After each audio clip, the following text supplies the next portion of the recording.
Welcome to meeting news. నేను ప్రసాద్. ఈనాడు పత్రికలో వచ్చిన ప్రధాన అంశాల గురించి మనం ఈ రోజు చర్చించుకుందాం. చూసుకున్నట్టయితే రక్షణ శాఖ ఆధ్వర్యంలో ఆదిలాబాద్ విమానాశ్రయ నిర్మాణం, రాష్ట్ర ప్రభుత్వం 450 ఎకరాలు ఇస్తే సివిల్ ఎన్క్లేవ్ ఏర్పాటు, కిషన్ రెడ్డి, రామ్మోహన్ నాయుడుకి రాజ్నాథ్ సింగ్ స్పష్టీకరణ. తెలంగాణ ముఖద్వారం వాసకెక్కిన ఆదిలాబాద్ లో ఎయిర్పోర్ట్ నిర్మాణానికి రక్షణ శాఖ ముందుకొచ్చింది. ప్రస్తుతం అక్కడ శాఖ ఆధ్వర్యంలో 360 ఎకరాలు ఎయిర్క్రస్ట్ అనుబంధంగా రాష్ట్ర ప్రభుత్వం మరో 450 ఎకరాలు అప్పగిస్తే పూర్తిగా తమ శాఖ ఆధ్వర్యంలోని ఎయిర్పోర్ట్ నిర్మించి పౌర సేవలకు అనుకూలంగా ఒక ఎన్క్లేవ్ నిర్మించుకోవడానికి పౌర విమానయాన శాఖ అనుమతిస్తామని రక్షణ శాఖ రాజ్నాథ్ సింగ్ ఒక స్పష్టం చేశారు. ఏదైతే మనకు ఆదిలాబాద్ కి కొత్తగా ఏర్పాటు, ఇది కేంద్ర ప్రభుత్వం ఆధీనంలో ఉండి మొత్తానికి ఇక్కడ కిషన్ రెడ్డి, కేంద్ర మంత్రి అయిన కిషన్ రెడ్డి గారు, అట్లాగే రామ్మోహన్ నాయుడు విమానయాన శాఖ మంత్రి టీడీపీ నుంచి మనకు ఏదైతే మనకు ఉమ్మడి రాష్ట్రానికి ఆయన రామ్మోహన్ నాయుడు గారు మొత్తానికైతే అది మనకు ఒక ఆదిలాబాద్కి అయితే తీసుకురావడానికి ఆలోచన ఇస్తుంది. అదైతే రాష్ట్ర ప్రభుత్వం మనకి 360 ఎకరాలు ఇస్తే, ఎందుకంటే కేంద్ర ప్రభుత్వం కూడా స్థలం ఉంది అక్కడ, ఈ రెండు కలిపి అక్కడ మనకు తీసుకోవడానికి అవసరం పడుతూ ఉంది.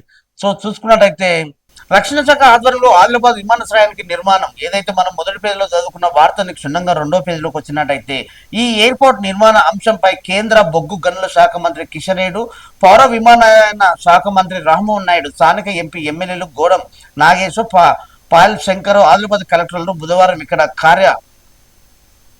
కార్యభవన్లో రక్షణ శాఖ కార్యాలయంలో రాజ్నాథ్ సింగ్ తో చర్చించారు. అనంతరం కేంద్ర మంత్రి కిషన్ రెడ్డి నివాసంలో జరిగిన విలేకరుల సమావేశంలో మంత్రి రామ్మోహన్ నాయుడు ఈ విషయాలు తెలిపారు. దేశంలో ప్రస్తుతం ఉన్న 165 విమానాశ్రయాలపై 2047 నాటికి 350కి పెంచాలన్నదే ప్రధానమంత్రి మోదీ లక్ష్యమని, అందులో ఆదిలాబాద్ కు అత్యంత సానుకూల అవకాశాలున్నాయి. నేను పౌర విమానయాన శాఖ మంత్రిగా బాధ్యతలు చేపట్టిన తర్వాత కిషన్ రెడ్డి రాష్ట్రంలో వరంగల్, కొత్తగూడెంతో పాటు ఆదిలాబాద్ డిఫెన్స్ కి సంబంధించిన 360 ఎకరాలు ఎయిర్పోర్ట్ నిర్మించాలని కోరారు. ఏదైతే మనకు ఆదిలాబాద్ ఎయిర్పోర్ట్ రావడానికి దాదాపుగా కేంద్ర ప్రభుత్వం ఇప్పటికే మనకు 2047 నాటికి 350 పైచిలకు అంటే ఎయిర్పోర్ట్లని తీసుకురావాలనే ఒక ఆలోచన విధానంతో కేంద్ర ప్రభుత్వం ఆలోచిస్తుంది. ఏదైతే కేంద్ర మంత్రి కిషన్ రెడ్డి గారు ఆధ్వర్యంలో, అట్లాగే విమానయాన శాఖ మంత్రి రామ్మోహన్ నాయుడు గారు ఆధ్వర్యంలోని కూడా మోడీకి 350 ఎయిర్పోర్ట్లను నిర్మించాలన్నదే, అది కూడా 2047 నాటికి. అప్పటి వరకు ఇంత అభివృద్ధి దిశగా ముందుకెళ్ళడానికి చాలా అయితే వాళ్ళు చాలా సీరియస్ గా తీసుకున్నారు. చూసుకున్నట్టయితే మనం ఇక మరో అంశానికి వెళ్దాం. నారీ శక్తికి పట్టం కడదాం, మహిళా రిజర్వేషన్ల బిల్లుకు అందరూ మద్దతు పలకండి, ప్రధాని నరేంద్ర మోడీ.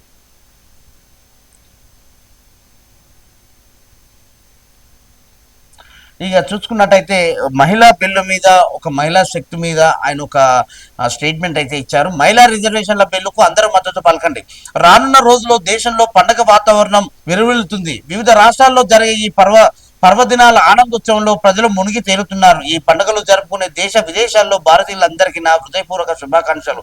ఈ నెల 11న మనం మహాత్మా పూలే దశాబ్ది ఉత్సవాలని ప్రారంభిస్తున్నాం. ఈ నెల 14 అంటే అంబేద్కర్ జయంతి సందర్భంగా డాక్టర్ బాబాసాహెబ్ అంబేద్కర్ నివాళులను అర్పించుకున్నాం. మన హృదయాలలో నవ స్ఫూర్తిని నింపే ఈ ప్రత్యేక సందర్భాలను ఆస్వాదించడం పాటు దేశంలో ఒక చారిత్రక గడియ ముంగిట నిలిచింది. ఏదైతే నారీ శక్తికి పట్టం కట్టాలి, నారీ శక్తి అంటే మహిళల్ని ఎంకరేజ్ చేయాలి. మహిళా బిల్లులకు అందరూ కూడా మద్దతు తెలపండి. ఎందుకంటే దేశంలో మహిళా బిల్లులు, మహిళా రిజర్వేషన్లకు, మహిళలకు పెద్దపీట వేయడంలో ఏదైతే భారతీయ జనతా పార్టీ నరేంద్ర మోడీ గారు తీసుకున్న ఆలోచనను అందరూ స్వాగతించాలి. ఆ బిల్లుకు అందరూ కూడా పార్టీలకు అతీతంగా కూడా మద్దతు తెలపాలని అందరినీ కోరడం జరిగింది. సో ఆ విషయాలన్నీ ఇక్కడ మనం తెలుసుకునే ప్రయత్నం చేద్దాం. మొత్తానికి మరో అంశానికి వెళ్తే, మీ అవినీతి బురదను మాకు అంటిస్తారా? మీ అక్రమాల చిట్టా ఒక్కొక్కటి బయట పెడతా. బీఆర్ఎస్ నేతలపై విరుచుకుపడిన మంత్రి పొంగులేటి శ్రీనివాస్ రెడ్డి. కేటీఆర్, హరీష్ రావు, మీరు అబద్ధాలని నిజాలుగా ఎక్కువ కాలం చిత్రించలేరు. మీ అవినీతిని బురదను మాకు అంటించాలని చూస్తున్నారా? మీ కమిషన్ల వాటల కోసం మా ప్రభుత్వంపై అసత్య ఆరోపణలు చేస్తున్నారు. ఆ భూములతో ఒప్పందం కుదుర్చుకున్నదే కంపెనీతో, నాతో సహా మా కుటుంబ సభ్యులెవరికి సంబంధం లేదు. 2014లో మీరు అధికారంలోకి రాకముందుకే ఆ ఆస్తులు ఎంత, ఇప్పుడున్న ఆస్తులు ఎంత? దేశంలో ఏ ప్రాంతీయ పార్టీకి లేవని నిధులు మీకు ఎలా వచ్చాయి? మీ అక్రమాల చిట్టా ఒక్కొక్కటి బయట పెడతా అని రెవెన్యూ శాఖ మంత్రి పొంగులేటి శ్రీనివాసరెడ్డి ఒక మీడియా సమావేశంలో బీఆర్ఎస్ పార్టీ మీద ధ్వజమెత్తారు. బుధవారం అయిన సచివాలయం మంత్రుల సీతక్క, పొన్నం ప్రభాకర్, ఎంపీలు అనిల్ కుమార్ యాదవ్, చామల కిరణ్ కుమార్ రెడ్డి, ఎమ్మెల్యేలు నవీన్ యాదవ్, మందుల స్వామిలు, లక్ష్మణరెడ్డి, గణేష్, రామ్మోహన్ రెడ్డిలతో కలిసి విలేకరుల సమావేశంలో బీఆర్ఎస్ పార్టీ మీద జరుగుతున్నటువంటి అక్రమాలు ఏదైతే మీ పార్టీలో మీరు 10 ఏళ్లలో పాలించిన తరుణంలోనే మీరే భూ కబ్జాలకు పాల్పడ్డారు, మీ కుటుంబ సభ్యులే భూ కబ్జాలు చేస్తున్నారు, మీ హయాంలోనే మీ తతంగంతో చేశారు. మీరు మాట్లాడుతున్న నిజాలు అబద్ధాలు, అబద్ధాలు నిజాలు ఎక్కువ కాలం కూడా మీరు ప్రజలను నమ్మించలేరని ఏదైతే పొంగులేటి శ్రీనివాసరెడ్డి ఒక సమావేశంలో బీఆర్ఎస్ పార్టీ మీద విరుచుకుపడ్డారు. నిజానికి మేము ప్రభుత్వంలోకి వచ్చి కేవలం 2 సంవత్సరాల 5 నెలలు మాత్రమే అవుతుంది. మీ 10 ఏళ్ల పాలనలో ఎన్ని అక్రమాలు, ఎన్ని కుంభకోణాలు, ఎన్ని ఆలోచనలు, ఎన్ని భయభ్రాంతులకు గురి చేసి, ఎన్ని అక్రమ అరెస్టులు, ఎన్ని కబ్జాలు, ఇట్లా ఎంతమందిని మోసం చేసి, ఎన్ని కుటుంబాలను రోడ్డు పడేసి, ఎంతమందిని మీరు వాళ్ళతో మీరు చేతులు కలిపి మీరు ప్రభుత్వంలో పాలించి వాళ్ళకు పర్మిషన్లు ఇచ్చి అడ్డగోలుగా ఇష్టానుకారంగా మీరు నడిపించుకున్నది మీరు కాదా అన్నట్టుగా పొంగులేటి శ్రీనివాసరెడ్డి గారు బీఆర్ఎస్ పార్టీ నాయకుల మీద విరుచుకుపడ్డారు. ఎందుకు మీ బురదని మాకు అంటే రుద్దాలనుకుంటున్నారు, మీరు చేసిన తప్పులను మావి ఎందుకు మోపాలనుకుంటున్నారు? పదే పదే పదే పదే నిజాలని అబద్ధాలను తీసుకొచ్చి నిజాలన్నీ చెప్పే ప్రయత్నం చేస్తున్నారు. ఇది ఎక్కువ కాలం కూడా నడవదు, ప్రజలు అన్ని గమనిస్తున్నారు. ఎందుకంటే ప్రజలు గమనించరు కాబట్టి మీరు ప్రతిపక్షంలోకి నెట్టారు, మమ్మల్ని అధికారంలోకి నెట్టారు. సో అలాంటి ఆలోచన క్రమంగానే మీరు ఏదైతే కేటీఆర్ హరీష్ రావు నిజాలన్నీ అబద్ధాలు కానీ చిత్రీకరిస్తున్నారు, ఏదైతే మీరు ఆ భూమి ఆక్రమణకు గురైందని నాకు కానీ మా కుటుంబ సభ్యులు కానీ సంబంధం ఉందని పదే పదే మీడియా సమావేశాలు ఏర్పాటు చేసుకొని మీరు చెప్తున్న విషయాలన్నిటి కూడా ప్రజలు గమనిస్తున్నారు. ఏదో ఒక రోజు మీకు నిజంగా మీరు చేసిన అక్రమాలు, మీరు చేసిన చట్టాలు, మీరు చేసిన కబ్జాలన్నీ కూడా మేము బయటికి తీస్తాము, ఆ తర్వాత మాట్లాడదామని నేను పొంగులేటి శ్రీనివాసరెడ్డి గారు చెప్పే ప్రయత్నం చేశారు. చూద్దాం, మరొక అంశం చూసుకుందాం. ఇక్కడ ఈ వార్త విద్యాభివృద్ధికి 3 కంపెనీల నుంచి 110 కోట్లు. సో చూస్తున్నాం, ఇలా సిఎస్ఆర్ నిధులకు తోడైతే విద్యార్థులకు ప్రపంచ స్థాయి నైపుణ్యం. కార్పొరేట్ కంపెనీల ప్రతినిధులతో సీఎం రేవంత్ రెడ్డి కార్పొరేట్ సామాజిక బాధ్యత కింద ఆయా కంపెనీలు చేసిన వ్యయం 100% సత్ఫలితాలు ఇచ్చేలా ఉండాలని ముఖ్యమంత్రి రేవంత్ రెడ్డి సూచించారు. ఇప్పటికే రేహాజ్ రాంకి గ్రూపులు 50 కోట్లు చొప్పున యశోద ఫౌండేషన్ 10 కోట్లు విద్యాభివృద్ధికి కేటాయించేందుకు ముందుకు వచ్చాయని సీఎం వెల్లడించారు. కార్పొరేట్ నిధుల వినియోగంపై వివిధ కార్పొరేట్ చూసుకున్నట్టయితే మనం కంపెనీల ప్రతినిధులతో ఆయన బుధవారం సాయంత్రం సమావేశమయ్యారు. కార్పొరేట్ సామాజిక బాధ్యత సిఎస్ఆర్ నిధులను వినియోగంలో ఇప్పటి వరకు సరైన విధానం లేనందున తాము ఈ వ్యవహారాల కోసం ప్రత్యేక ప్రధాన కార్యదర్శి నియమించమని తెలిపారు. కంపెనీల ప్రతినిధుల ఆయనతో సమన్వయం చేసుకుని వారికి ఆసక్తి ఉన్న విద్యా, వైద్యం, జల వనరుల నైపుణ్య శిక్షణ, వారసత్వ కట్టడాల పరిరక్షణ, అడవుల సంరక్షణ, ఇలా దేనికైనా సిఎస్ఆర్ నిధులతో వినియోగించుకోవచ్చని సూచించారు. ప్రభుత్వంతో పాటు కంపెనీలు చేసే ఈ వ్యవహారంతో రాష్ట్ర విద్యార్థులని ప్రపంచ స్థాయి నైపుణ్యం ఉన్న వారిని తీర్చిదిద్దవచ్చని, భవిష్యత్ అవకాశాలను వారు అందిపుచ్చుకునేలా తయారు చేయవచ్చని, సామాజిక అభివృద్ధి వెచ్చించి ఈ మొత్తాన్ని ఖర్చుగా కాకుండా భాగస్వామ్యంగా చూడాలి. మా ప్రభుత్వం విద్య, వైద్యం, జల వనరుల సంరక్షణకు ప్రాధాన్యం ఇస్తుంది. కంపెనీలు వాటికి ఇష్టమైన ఏ రంగాన్ని అయినా ఎంచుకొని సిఎస్ఆర్ నిధులతో ఉపయోగించాలి. విద్యపై పెట్టే వ్యయాన్ని మేము భవిష్యత్ తరాల్లో పెట్టే పెట్టుబడిగా భావిస్తున్నాం. దాదాపు హైదరాబాద్ లో 44% విద్యార్థులు, రాష్ట్రంలో విద్యార్థులతో హైదరాబాద్ నగరంలోనే 44% మంది విద్యార్థులు ఉన్నారు. వారికి నాణ్యమైన విద్య అందించాలని బాధ్యత ఉన్న అందరిపైన ఉంది. కంపెనీలు స్థానిక ఉన్న అన్ని మౌలిక వసతులను వినియోగించుకోవాలని ఏదైతే రాష్ట్ర ముఖ్యమంత్రి యనమల రేవంత్ రెడ్డి గారు తీసుకున్నటువంటి ఒక ప్రతిష్టాత్మకంగా విద్య, వైద్యం ఇలాంటి దాని మీద ఎంత ఖర్చు పెట్టినా అది మేము పెట్టుబడిగా చూడొద్దు. భవిష్యత్ తరాల కోసం మేము వాళ్ళ నుంచి ఎంత ఖర్చు పెట్టినా అంత తిరిగి మన రాష్ట్రానికి, మన దేశానికి అది మళ్ళీ రిటర్న్ వస్తుంది అన్నట్టుగా విద్యార్థుల కోసం సిఎస్ఆర్ ఒక దాని అంటే ఒక దాని నుంచే మనం ఇది అభివృద్ధికి అమౌంట్ ని తీసుకోవాలని కూడా పెద్ద ఎత్తున కూడా సీఎం రేవంత్ రెడ్డి గారు మంచి ఆలోచన విధానంతో 110 కోట్లుతో అభివృద్ధికి ఆయన పట్టం కట్టారు. ఏదైనా ఏ ఆలోచన అయినా ఇక మొత్తానికైతే విద్యా వ్యవస్థని ముందుకు తీసుకెళ్ళని, రాష్ట్రంలో విద్యార్థులు హైదరాబాద్ నగరంలో 44% మంది ఉన్నారంట. వారికి నాణ్యమైన విద్య అందించాల్సిన బాధ్యత రాష్ట్ర ప్రభుత్వాలకు ఉందని ఆయన పదే పదే చెప్తా ఉన్నారు. ఇప్పటికే ఇంటిగ్రేటెడ్ స్కూల్స్ అని ప్రభుత్వ పాఠశాలను బలోపేతం చేసేందుకు చాలా రకాలుగా ఆయన ఎన్నో సేవ కార్యక్రమాలు తీసుకువస్తున్నారు. అట్లాగే అంగన్వాడీ దాన్ని కూడా బలోపేతం చేసేందుకు కూడా మళ్ళీ వాళ్ళని పూర్వ వైభవం తీసుకురావడానికి అంగన్వాడీ టీచర్లు కూడా ల్యాప్టాప్లు కూడా ఇచ్చే ఆలోచన చేస్తుంది. ఏదైతే వాళ్ళు తీసుకుంటున్న అంగన్వాడీలో ఒక 3 రకాల టిఫిన్ కూడా పెట్టే ఆలోచన కూడా తీసుకొస్తా ఉన్నారు. ప్రభుత్వ పాఠశాలలో, గురుకులాల్లో చదువుతున్న విద్యార్థులకు మంచి భోజనం, మంచి వసతి, మంచి విద్య అందించాలని ఇప్పటికే ఒక మంచి సిస్టమ్ ని మనం ముందుకు తీసుకెళ్లనే ఆలోచన విధానంతోనే రాష్ట్ర ప్రభుత్వం ముఖ్యమంత్రి యనమల రేవంత్ రెడ్డి గారు చాలా సీరియస్ గా తీసుకో ఉన్నారు. సో అదే విషయానికి ఆయన ఇక మొత్తానికి చూసుకున్నట్టయితే మరో అంశం, ఇక ఇక మరొక అంశం చూసుకున్నాడు. సాదా బైనామా పరిష్కారానికి మార్గదర్శకాలు ఉత్తర్వులు జారీ చేసిన సిఎస్ఎల్ఏ. రాష్ట్ర వ్యాప్తంగా 2020 అక్టోబర్ 12 నుంచి నవంబర్ 10వ తేదీ వరకు స్వీకరించిన సాదా బైనామా దరఖాస్తుల పరిష్కారానికి భూ పరిపాలన ప్రధాన కమిషనర్ లోకేష్ కుమార్ తాజాగా మార్గదర్శకాలు జారీ చేశారు. ఇటీవల అఫిడవిట్ నిబంధనలు సవరించి నేపథ్యంలో వీలైనంత త్వరగా సాదా బైనామా భూముల క్రమబద్ధీకరణ పూర్తి చేయాలని ప్రభుత్వం ఆదేశించింది. భూమి కొనుగోలుదారు మాత్రమే ఆధారాలతో కూడిన అఫిడవిట్ జత చేయాల్సి ఉంటుంది. రెవెన్యూ డివిజన్ అధికారి ఆధారాలు పరిశీలించి క్రమబద్ధీకరణకు సిఫార్సు చేశారు. 30 రోజులుగా భూ యజమాని పేరును భూభారతిలో నమోదు చేసి అభ్యంతరాలు స్వీకరిస్తే దానికి సంబంధించిన ఒక విషయాలు బయటకు వస్తూ ఉంటాయని ఇప్పటికే రాష్ట్ర ప్రభుత్వం తీసుకున్నటువంటి సాదా బైనామాను దాన్ని రెగ్యులరైజ్ చేయడానికి చాలా ఒక మంచి నిర్ణయాలు అయితే తీసుకొని ముందుకు వెళ్తా ఉంది. ఒక సాదా బైనామా పరిష్కారానికి ఎన్నో మార్గదర్శకాలు కూడా వాళ్ళు తీసుకొచ్చే ప్రయత్నం చేస్తూ ఉన్నారు. అలాంటి కార్యక్రమానికి ఇప్పటికే మనకు పంచాయతీరాజ్ శాఖ మంత్రి కూడా పెద్ద ఎత్తున కూడా దీని మీద ఒక కమిటీతోని ఒక మంచి అధికారులతో కూడా దీన్ని ఉన్నారు. ఎన్నో సంవత్సరాల నుంచి పెండింగ్ లో ఉన్న భూమి తగాదాలను, భూమి ఏదైతే వాళ్ళకు భూభారతిలో చేరకపోవడం, ఒకటి అంటే రాతపూర్వకంగా చేసుకున్నటువంటి సాదా బైనామాను ఈ రోజు రెగ్యులరైజ్ చేసుకోవడానికి ఒక ప్రభుత్వం ఒక నిర్ణయం తీసుకుంది. సో దీనివల్ల చాలా మళ్ళీ వాళ్ళ భూములు కొంచెం కల్పించుకోవడంలో కొంచెం ప్రధాన పాత్ర ఉంటుంది.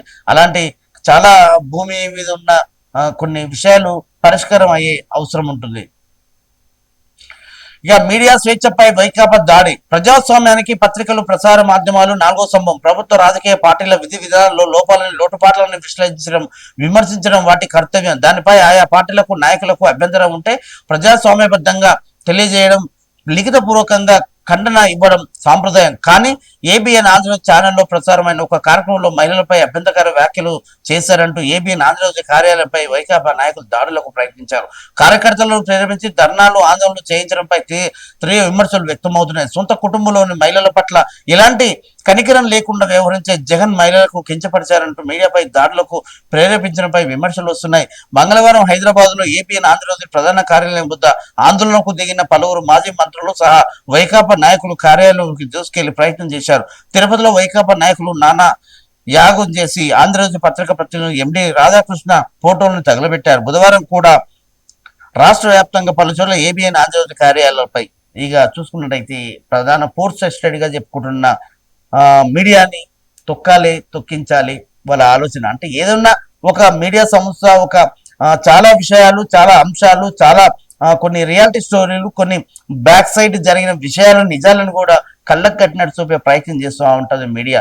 అలాంటి మీడియా సంస్థల పైన నిజంగా రాజకీయ నాయకులు దాడి చేస్తారా? దాడి చేసి ప్రయత్నాలు చేశారు. నిజంగా అలాంటి పరిస్థితి ఉంటుందంటే వైకాపా తీసుకున్న నిర్ణయాల వల్ల. ఇలాంటి ఆంధ్రజ్యోతిలో మహిళలను కించపరిచారంటూ చులకనగా చేసి ఏదో ఒక ప్రోగ్రాం ప్రసారం చేశారు ఏబిఎన్ రాధాకృష్ణ గారు సంస్థ. అలాంటి సంస్థని మహిళలను కించపరిచేలా చూపిస్తున్నారనే అంశం మీద వాళ్ళు ఏదైనా ఉంటే కంప్లైంట్ చేసుకోవాలి. రాతపూర్వకంగా ఏదైనా ఉంటే వాళ్ళు కంప్లైంట్ చేసుకోవచ్చు, కంప్లైంట్ ఇవ్వచ్చు, పోలీస్ స్టేషన్కి వెళ్ళొచ్చు. ఫర్దర్ గా వాళ్ళు చేయాల్సిన ఆలోచన విధానాన్ని ముందుకు తీసుకోవచ్చు. కానీ మీడియా సంస్థ పైన దాడి చేసి వాళ్ళు మరింత ఆ ఛానల్ కానీ దాన్ని ఇబ్బందికరంగా పెట్టయితే అది కొంచెం ఈ సమాజానికి ఇబ్బందికరంగానే ఉంటుంది. అలాంటి ఆలోచన చేయదు. మీడియా కంటూ కొన్ని ఆంక్షలు ఉంటాయి, కొన్ని నిర్ణయాలు ఉంటాయి, కొన్ని చేయాల్సిన బాధ్యత ఉంటుంది. ఇక చూసుకున్నట్టయితే మరో అంశం, పేద ప్రజలకు చెందాల్సిన బియ్యం రాత్రికి రాత్రి మాయం చేస్తారు. నాగర్ కర్నూలు జిల్లా కల్వకుర్తి మండలంలో ఇలా జరగడం ఇది రెండోసారి అని చెబుతున్నారు. అధికార పార్టీకి చెందిన కొందరు నాయకులు ఒత్తిల వల్లే అధికారులు చూసి చూడనట్లు వదిలేస్తున్నారనే ప్రచారం జరుగుతుంది. లింగసానిపల్లి గ్రామంలో మంగళవారం రేషన్ షాపు తనిఖీలో లబ్ధిదారులకు ఇచ్చిన బియ్యం కన్నా అధికంగా 60 క్వింటాలకు ఉన్నట్లు గుర్తించారు. గ్రామస్తుల సమక్షంలో అక్రమంగా ఉన్న బియ్యాన్ని అక్కడే సీజ్ చేసి ఉంచినట్లు తెలుస్తుంది. రేషన్ షాప్ లోని సీజ్ చేసిన బియ్యం రాత్రికి రాత్రి మాయం అవడం ఏమిటని ప్రజలు ప్రశ్నిస్తున్నారు. రెవెన్యూ అధికారులు మాత్రం సీసీ రోడ్ల పనులు జరుగుతున్నాయి, బియ్యం తీసుకున్న లబ్ధిదారుల దుకాణం నుంచి బియ్యం తీసుకోకుండా చీటీలు తీసుకెళ్లారని, అందుకే బియ్యం ఇక్కడే ఉన్నాయని చెబుతున్నారు. కల్వకుర్తి మండలం ఎలికట్ల మార్చి నెలలో ఓ ఇంట్లో రేషన్ బియ్యం అక్రమంగా నిల్వ ఉంచారని సమాచారం రావడంతో పోలీసులు తనిఖీలు చేసినట్టు తెలుస్తుంది. ఆ తనిఖీలు ఓ ఇంట్లో దాదాపు 50 క్వింటాలకు పైగా ఉన్నట్లు గుర్తించారు. చివరికి ఆ ఇంటికి తాళాలు వేసి వేశారని గ్రామస్తులు తెలిపారు. అదే రాత్రి ఆ ఇంటి నుంచి అక్రమంగా నిల్వ ఉంచిన రేషన్ మాయమయ్యాయి. ఓ నాయకుడు నుంచి పోలీసులకు ఫోన్ వెళ్ళడంతో ఆ కేసును బయటకు తెలియకుండా చేశారని ప్రజల చర్చకు దారి తీస్తుంది. ఇక చూసుకున్నట్టయితే రేషన్ బియ్యం ప్రజలకు చెందాల్సిన బియ్యం ఇవి, కాకపోతే అక్రమంగా తరలిస్తున్నారు. అక్రమంగా వేరే రాంగ్ రూట్ లో వెళ్తా ఉన్నాయి. రేషన్ అనేది పేదవారికి సివిల్ సప్లై నుంచి రాష్ట్ర ప్రభుత్వం పేదవాడికి సన్న బియ్యం ఇచ్చే ప్రయత్నం చేస్తూ ఉంది. అలాంటి క్రమంలో ఈ నెల మాత్రం 3 నెలలు కలిపి ఒకేసారి ఇవ్వబోతున్నారు. దాదాపుగా అలాంటి విషయంలో అక్రమంగా బియ్యం తరలిస్తున్నారు. అసలు ఎక్కడ పోతున్నాయి, ఎవరు చేస్తున్నారు, ఎలా చేస్తున్నారు? ఇక్కడ ఈనాడు కథనం ప్రకారంగా చూసుకున్నట్టయితే ఏదైతే అధికార పార్టీ నాయకులే వాళ్ళు కావాలని ఇలాంటి ఆలోచన చేస్తున్నారు. వాళ్ళు పోలీసులకు అధికారులకు ఫోన్ చేస్తే వాళ్ళు చూసి చూడనట్టు వదిలేస్తున్నారు. నిజంగా ఇలాంటి ఆలోచన విధానంతో ముందుకెళ్తే ఇక రేపు మనకు భవిష్యత్తులో ఏమీ ఉండదు. సో ఇకనైనా రాష్ట్ర ప్రభుత్వం కానీ ఇక్కడ ఉన్న అధికారులు కానీ ఇలాంటి దోపిడీని ఆపుకొని ఏదైతే ప్రజలకు చెందాల్సిన బియ్యం ప్రజలకు ఇచ్చినట్టయితే కొంచెం మెరుగైన సేవకు మెరుగైన అవకాశం చేసుకోవడానికి అవకాశం ఉంటుంది. అలాంటి ఆలోచన చేయాలన్నట్టుగా మనం వేరే చూసుకున్నట్టు. మరొక వార్త, ఇక 4 ప్రమాదాలు 2 మరణాలు 6 ఏళ్లలో దాదాపు 4809 మంది మృతి. పాలమూరు రోడ్ల రక్షితం, రహదారులు రక్తసిక్తమవుతున్నాయి. ఉమ్మడి జిల్లాలో నిత్యం ఏదో ఒక చోట ప్రమాదం జరుగుతూనే ఉంది. ప్రయాణికులు వాహనదారులు మృతి చెందుతున్నారు, క్షతగాత్రులు అవుతున్నారు. 6 ఏళ్ల కాలంలో రోడ్డు ప్రమాదాలపై పోలీసు రవాణా శాఖలు అధ్యయనం చేస్తే గణాంకాలు విడుదల చేశాయి. ఉమ్మడి పాలమూరు జిల్లాలో అత్యధికంగా ఘటనలు చోటు చేసుకోవడం ఆందోళన కలిగిస్తుంది. 2020 నుంచి 2025 వరకు ఉమ్మడి జిల్లాలో 9459 ప్రమాదాలు చోటు చేసుకోగా 4809 మంది మృతి చెందారు. ఇంకా చూసుకున్నట్టయితే ఈనాడు కథనం ప్రకారంగా 4 ప్రమాదాలు 2 మరణాలు. ఎక్కడైనా మనము 4 ప్రమాదాలు జరిగితే 2 మరణాలు, 100% కు రోజు ఒక యాక్సిడెంట్ అవుతుంది. అసలు దారుణమైన ఎందుకు ఇంత యాక్సిడెంట్ల ఇంత మంది ప్రాణాలు కోల్పోతున్నారు? చూసుకున్నట్టయితే 2020 నుంచి 2025 వరకు 9459 ప్రమాదాలు చోటు చేసుకోగా 4809 మంది మృతి చెందారు. అంటే 1.140 మంది తీవ్రంగా గాయపడ్డారు. అంటే రోజుకి సగటున 4 కంటే ఎక్కువగా ప్రమాదాలు, 2 కంటే ఎక్కువ మరణాలు, ఒక్కరు గాయపడుతున్నట్టు గణాంకాలు స్పష్టం చేస్తున్నాయి. 2020 1475 ప్రమాదాలు జరిగితే 1829కి చేరాయి. 2020లో 771 మంది, 2025లో 817 మంది మృతి చెందారు. అత్యధికంగా 859 మంది మరణించారు. ఇక ఇది ఓన్లీ ఈ జిల్లా వరకు చూసుకున్నట్టయితే జాతీయ రహదారుల వెంట చూసుకుంటే రోడ్డు ప్రమాదాలు ఎక్కువగా జాతీయ రహదారుల వెంటనే సంభవిస్తున్నాయి. NH 44, 167, 167 N, 167 K, 765, 150 రహదారులు ఉమ్మడి జిల్లా గుండా వెళ్తున్నాయి.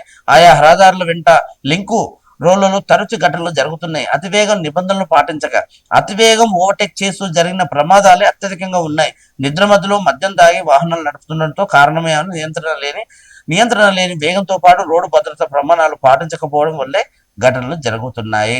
ఇంకా చూసుకున్నట్టయితే మనకు జిల్లాల వారీగా కావచ్చు, నేషనల్ హైవేలో కూడా చూసుకున్నట్టయితే అతివేగం, నిర్లక్ష్యం, రోడ్డు భద్రతా నియమాలు పాటించక మద్యం దాగి మద్యం మత్తులో యాక్సిడెంట్లు జరిగి ప్రాణాలు కోల్పోతున్నారు. ఇక ఇప్పటికీ మనకు గణాంకాలు చెప్తా ఉన్నాయి. అవి వేలలోకి వెళ్ళినాయి, ప్రమాదాలు వేళ్లలో జరుగుతున్నాయి, యాక్సిడెంట్లు వేలలో అవుతున్నాయి, మంచికి దెబ్బలు తగులుతూ. కానీ ఇకనైనా మనం దీన్ని తగ్గించే ప్రయత్నాలు చేస్తారా లేదా అనేది కూడా చూడాలి మొత్తానికి. ఇక మరొక వార్త వస్తున్నాం. ఉల్లి రైతు విలవిల, మార్కెట్ ధర లేక నేరుగా వినియోగదారులకు విక్రయం. ఉల్లి పంట రైతులను ఆదుకోవడం లేదు. రోజు రోజుకు తగ్గుతున్న ధరల అన్నదాతల నష్టాల్లోకి వెళ్తున్నారు. నెల కిందట క్వింటాలకు 2000 రూపాయలు ఉండగా ప్రస్తుతం 700 నుంచి 1200 మాత్రమే పలుకుతుంది. కనీసం పెట్టుబడి రాని దుస్థితితో కొంతమంది నేరుగా వినియోగదారులకే విక్రయిస్తున్నారు. దేవరకద్ర మార్కెట్ యార్డ్కి ప్రతి బుధవారం పెద్ద ఎత్తున ఉల్లి తరలిస్తారు. మహబూబ్నగర్ జిల్లాలోని దేవరకద్ర, చిన్న చింతకుంట, కోయలకొండ, నారాయణపేట జిల్లా మరికల్, ధన్వాడ, మక్తల్ మండలాలతో పాటు కర్ణాటక రాష్ట్రం నుంచి తీసుకువస్తారు. బుధవారం 384 క్వింటాల్ రాగా 700 నుంచి 1200 వరకు ధర పలికింది. మద్దతు ధర లభించకపోవడంతో మార్కెట్ బయట రైతులు నేరుగా వినియోగదారులకి విక్రయిస్తున్నారు. ఇక ఉల్లి రైతులు రోడ్డున పడుతున్నారు. దాదాపుగా గతంలో 2000 రూపాయల క్వింటాలు ఉండగా ఇప్పుడు కేవలం 800 నుంచి 1200కే పలుకుతుందంట. సో ఇట్లా కూడా అమ్ముకోవడం ఇబ్బంది అవుతున్నా నేరుగా ఆ, వాళ్ళు వీధుల కాలనీలనే వాళ్ళు నేరుగా అమ్ముకోవడానికి కూడా ప్రయత్నాలు చేస్తూ ఉన్నారు. కష్టాలు అయితే కళ్ళలో నీళ్ళు వస్తున్నట్టున్నాయి. సో వాళ్ళైతే చాలా ఇబ్బందికరంగానే ఉంది. మరొక వార్త చూసుకున్నట్టయితే ఇక విద్యారంగానికి ప్రాధాన్యం మంత్రి వాకిటి శ్రీహరి వనపర్తిలో జరిగింది. రాష్ట్ర ప్రభుత్వం విద్యారంగం అభివృద్ధికి విద్యార్థుల సంక్షేమానికి అధిక ప్రాధాన్యత ఇస్తుందని రాష్ట్ర పశుసంవర్గ క్రీడల శాఖ మంత్రి వాకిటి శ్రీహరి పేర్కొన్నారు. నాగర్ కర్నూలు ఎంపీ నిధుల 1.20 కోట్లతో వనపర్తి పట్టణంలో పీర్లగుట్టలో నూతనంగా నిర్మించిన ఎస్సీ బాలికల వసతి గృహ భవనానికి బుధవారం ఆయన ఎంపీతో కలిసి ప్రారంభించారు. అనంతరం మరికుంట కస్తూరిబా అదనపు తరగతి గదులు మౌలిక వసతులు కల్పించడానికి 80 లక్షలతో శంకుస్థాపన చేశారు. ఈ సందర్భంగా మంత్రి మాట్లాడుతూ ఎంపీ రవి చిన్నప్పుడు వసతి గృహంలో ఉండి చదువుకున్నాడు, అందుకే గృహాల అభివృద్ధికి కృషి చేస్తున్నారని చెప్పారు. మల్లు రవి విద్యార్థులతో మాట్లాడుతూ ప్రభుత్వం కల్పిస్తున్న సౌకర్యాలు సద్వినియోగం చేసుకోవాలని విద్యార్థులకు ఏదైతే నిన్న వనపర్తిలో విద్యారంగానికి పెద్దపీఠం వేస్తుందని రాష్ట్ర ప్రభుత్వం వాకిట శ్రీహరి గారు అట్లాగే ఎంపీ మల్లు రవి గారు ఒక భవన నిర్మాణానికి భవన ప్రారంభించడానికి వెళ్ళారు. అట్లాగే కస్తూర్బా దాంట్లో కూడా అదనపు గదులు కూడా ప్రారంభించారు. మొత్తానికి అక్కడ ఏదైతే ప్రభుత్వం తీసుకున్నటువంటి ఎంత ప్రతిష్టాత్మకంగా ఏదైతే విద్యారంగానికి పెద్దపీఠం ఇస్తుంది, విద్యారంగంలో పెను మార్పులు తీసుకొస్తుంది. గత ప్రభుత్వం కన్నా ఈ కాంగ్రెస్ ప్రభుత్వం ఎంతో అంటే ఈ విద్యారంగంలోని పెద్ద ఎత్తున కూడా మేము ముందుకెళ్తా ఉన్నాం అన్నట్టుగా దాదాపు 80 లక్షల రూపాయలతో అక్కడ ఒక శంకుస్థాపన చేశారు.